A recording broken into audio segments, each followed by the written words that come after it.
在一段双轨铁道上，两列火车相向驶过。A 列车车速为20米每秒 ，B 列车车速为14米每秒。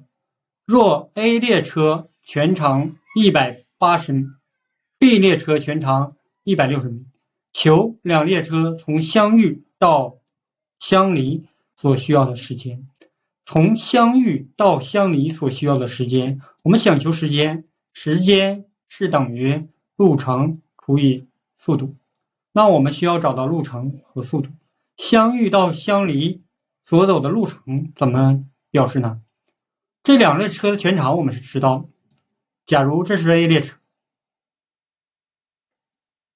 这是相遇的时候，这是 B 列车啊。但这里说了双轨铁道啊，所以它可以错开，两车不相撞。那么 A 列车往这个方向行驶 ，B 列车就往左边这个方向行驶，对吧？我们这里可以把 B 列车先看作不动，然后 A 想让它驶过，然后到相离，相离的时候是不是有个临界点呢？说在这儿啊 ，A 说边走到这儿了，那么 A 从原来相遇的位置走到这个相离的位置 ，A 走了多远呢？我们以车头为参照物啊为标准，那么它走的是不是这儿啊？车头在这个位置，是不是 A 车和 B 车全长的和啊？所以相遇到相离，我们走的是两列车全长的和，也就是路程找到了。速度呢？那么相向驶过，是不是速度和啊？乘以时间是路程。那么相反方向呢？是不是还是速度和？所以这样我们就找到了。这里我们如果用方程去解的话，我们就解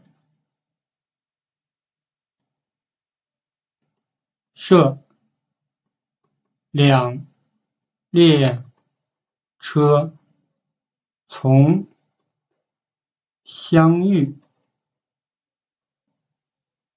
到相离所需时间是 x， 单位是秒。那么20x 是 A 车走的路程，14x 是 B 车走的路程，是不是等于两车全长的和啊？或者速度和乘以时间等于路程都可以啊。那么我们解一下，34x 等于340，那么 x 就等于10，也就是需要10秒。我们把10带入原式，是不是还是34乘以10是340，也等于340，左右两边相等。那么这时间求完之后，我们最后一步是答两列车从相遇到相离所需时间是10秒。